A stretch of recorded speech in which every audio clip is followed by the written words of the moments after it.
bem-vindo aqui. Em mais um vídeo nós vamos conversar sobre dividendos que foram anunciados, dividendos a pagar e também a reação da Bolsa depois da super quarta. Hoje é dia 20 de setembro de 2024 e hoje se comemora ou o Dia do Gaúcho ou o dia da Revolução, início da Revolução Farroupilha. Portanto, é feriado aqui no estado do Rio Grande do Sul e a gente tem aquela sensação de que hoje é sábado.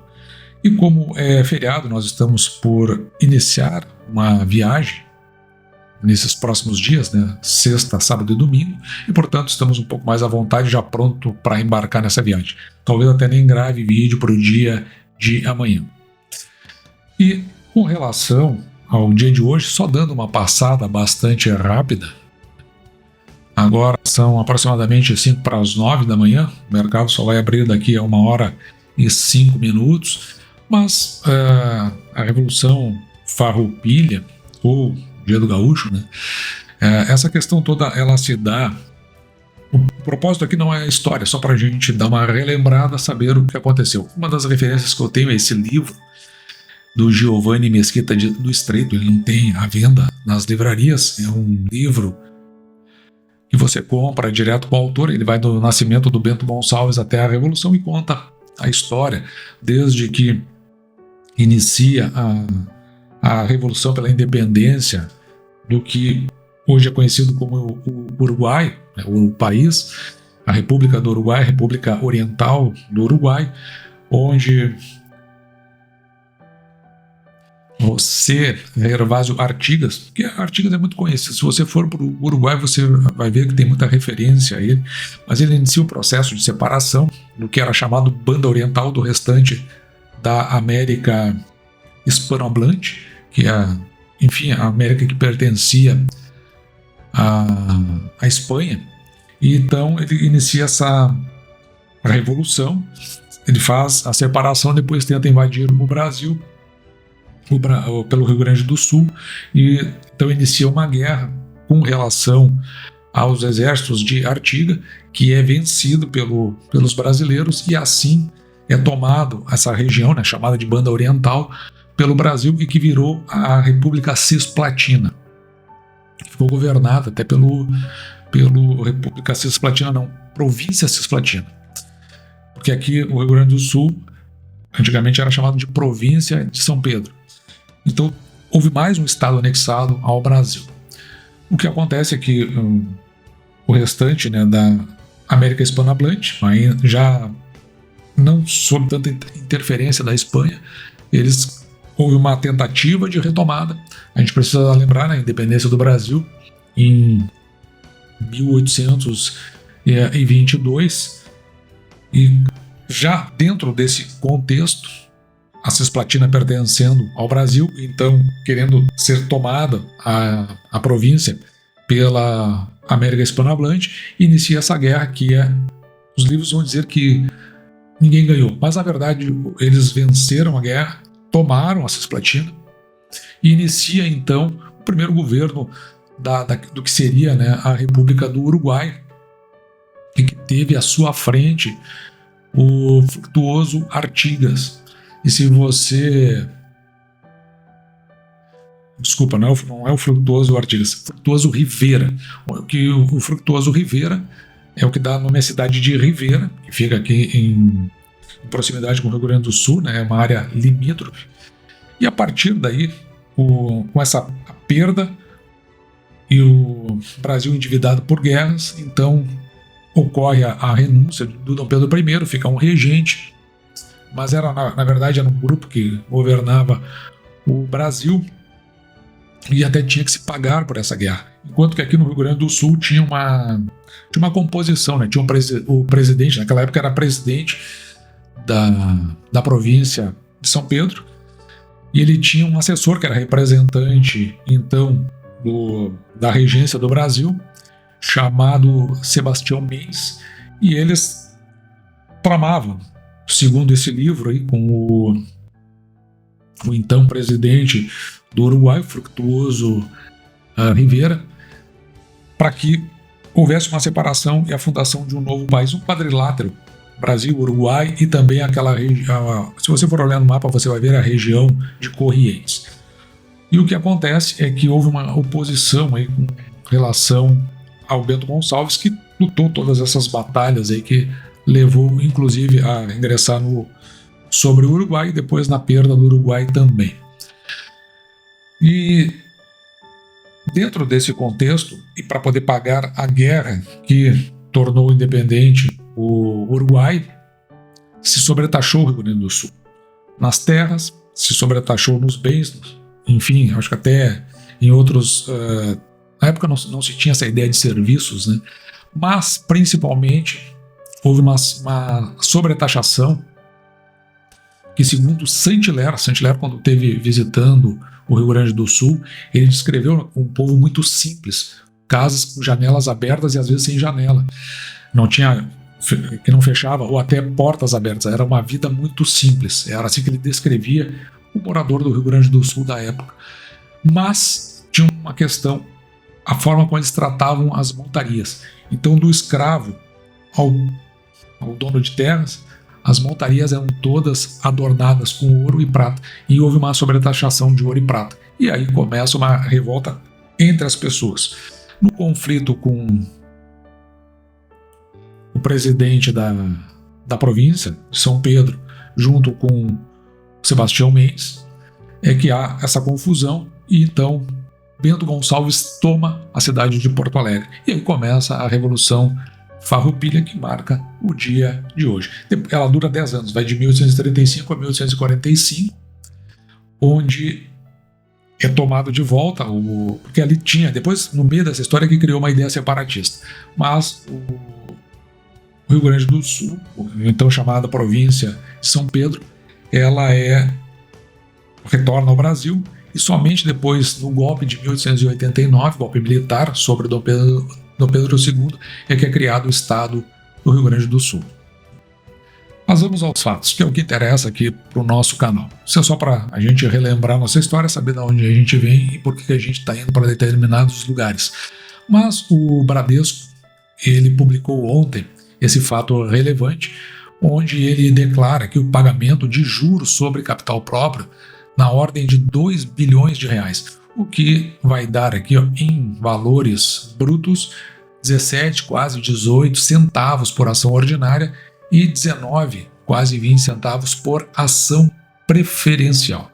Um banco aí que se fortaleceu nos últimos tempos como pagador de proventos. Serão beneficiados os acionistas que tiverem inscritos nos registros da sociedade no dia 30 de setembro de 2024. Hoje é dia 20, então tem mais 10 dias se você quiser fazer jus a receber esses proventos. Lá no dia 30, ou seja, no fechamento do dia 30, você tem que ter a ação. Não adianta você ter antes e vender, vai fazer jus, e também não adianta você comprar depois. Se você tiver a ação no dia 30, lá no fechamento do dia, no dia seguinte você pode vender, e você vai fazer jus a receber esses proventos. O pagamento vai ocorrer só o ano que vem, no dia 30 de abril de 2025, e aqui estão os valores líquidos: 15 centavos por ação ordinária e 16 centavos, quase 17, por ação preferencial. O Bradesco, que até o presente momento, aqui eu estou falando da ação preferencial BBDC4, até o presente momento já tem para o ano de 2024 62 centavos, como a gente viu ali, mais 15 centavos indo para 72 centavos. Isso porque nós consideramos sempre a Datacom. Mesmo que pague no ano que vem, o que interessa é a Datacom, para a gente computar em que ano vai estar esse provento. Restando ainda a possibilidade de pagar mais 15 centavos para a nossa projeção para o ano de 2024, que é de 92 centavos. Então estamos indo mais ou menos dentro do que nós tínhamos visto. Veja que provavelmente não deva chegar aqui no R$ 1,54, que foi pago no ano de 2023. Outra empresa que fez anúncio, uma das que a gente gosta também aqui no canal, que é a CPFL Energia. E a CPFL Energia é necessário que você tenha alguns cuidados ao receber essa informação, que veio através de aviso aos acionistas, que saiu também no dia de ontem, dia 18, onde a companhia anunciou o pagamento de mais uma parcela de dividendos declarados na Assembleia Geral Ordinária. Portanto, isso aqui foi declarado lá atrás, no dia 26 de abril, e esse é o quinto pagamento que será efetuado no montante de 350 milhões. Esse pagamento ele vai ocorrer no dia 27 de setembro de 2024. A declaração foi feita aqui na AGO do dia 26 de 4 de 3 bilhões 173 bilhões aproximadamente. E veja que já foram feitos aqui 4 pagamentos, sendo este o 5º pagamento a ser feito de 350 milhões, que vai dar aqui aproximadamente 30 centavos por ação. Restando ainda, são valores remanescentes, o valor remanescente de 713 milhões, ou seja, mais 61 centavos a serem pagos. Só que faz jus a receber esses proventos os acionistas que detinham as ações no dia 26 de abril de 2024, portanto, o dia da Assembleia. Tinha que ter a ação lá. Então não adianta comprar ação hoje, você não fará jus a receber esses valores no dia 27 de setembro. Esses valores do exercício de 2024 já estão computados dentro daquela nossa tabela que nós sempre fizemos acompanhamento, empresa por empresa, dos proventos para este ano, se consolidando a CPFL Energia como uma boa pagadora de proventos. Uma questão adjacente que eu trago aqui, veio até através de um comunicado ao mercado do Bradesco, mas veja que ele fez uma nomeação, né, de diretor vice-presidente ao cargo, nomeou seu diretor vice-presidente ao cargo de membro do Conselho de Administração e ele deixa de exercer o cargo então de vice-presidente. Essas trocas que estão acontecendo, pelo menos do que eu acompanho no mercado, tem acontecido com muita frequência. Inclusive também teve esse comunicado, saiu no dia de ontem aqui no caso, é um comunicado que veio da Taesa, onde houve aqui a carta de renúncia ao cargo de diretor técnico, com efeitos a partir do final deste mês agora, no mês de setembro. Muitas trocas que têm acontecido, isso chama bastante atenção, embora a Taesa já tenha o seu substituto. Claro que essas informações, elas nunca são bem vistas dentro do mercado, essas trocas muito frequentes. Me chama a atenção, é claro, a quantidade de trocas que vem acontecendo dentro do mercado brasileiro. Diferente do que eu já tinha visto em outros tempos, nunca vi as empresas trocarem tanto dirigentes e membros de conselho. Pode significar alguma coisa? Não sei, mas eu olho sempre com alguma cautela essas coincidências. E na parte final aqui do vídeo, né, saiu na Bloomberg Linha. Isso aqui foi do dia de ontem, saiu aqui, veja, às 6h04 da tarde, assinado pela redação. E nós temos aqui a informação que o Ibovespa fechou ontem em queda, o dólar recuou a R$ 5,43, depois de um tom mais duro do Copom. Investidores reagiram à possibilidade do Banco Central fazer aumentos maiores da Selic, pelo menos aí até o final do ano, enquanto que tanto em Nova York, né, a S&P 500 acabou batendo o recorde, ou seja, o Brasil andando no sentido contrário. Será que é só no dia de ontem? Será que vai se repetir no dia de hoje? Vamos acompanhar. O Ibovespa acabou fechando com queda, uma queda relativa, média, né, 0,47% a 133.123 pontos, em contraste com o avanço dos mercados internacionais. Aqui está tomando Nova York e lá em Nova York, né, a S&P 500 e a Nasdaq. E os investidores acabaram, segundo essa reportagem, reagindo ao tom mais duro do Copom, que é isso, né, de colocar mais aumentos, inclusive, da nossa taxa Selic. Os diretores do BC deixaram em aberto a possibilidade de fazer aumentos em ritmos maiores e subir a taxa de juros para um nível mais elevado. O pessoal que analisa, né, eles acabam estimando que o Copom pode fazer 2 aumentos ainda de 50 pontos base, ou seja, 0,5% nas reuniões de novembro e dezembro, e ainda mais um aumento no final ele fala em 25 pontos base ou 0,25%. Com isso, claro, né, taxa de juros mais alta, há uma saída natural de quem está na bolsa para a renda fixa, mas também o mercado ele acaba apostando às vezes muito mais nos títulos do nosso tesouro do que propriamente nas ações do país, que definitivamente parece que faz tudo para não crescer, não se desenvolver. Depois disso, as taxas, segundo eles aqui nas análises, devem permanecer inalteradas por 4 reuniões, aí só vão acontecer essas 4 reuniões no ano que vem, e eles fazem uma estimativa aí que possa vir a cair a partir do mês de setembro. setembro do ano que vem. Então, eles mostram aqui, nessa reportagem, né, com relação aos Estados Unidos, o SP 500 subindo 1,7%, bem ao contrário, aqui, né, nós caímos 0,47%, e a Nasdaq 100 subindo 2,6%. Guardando alguma relação com uma estimativa que nós vimos fazendo, que talvez o rally de agosto tenha sido um rally muito mais de caráter especulativo.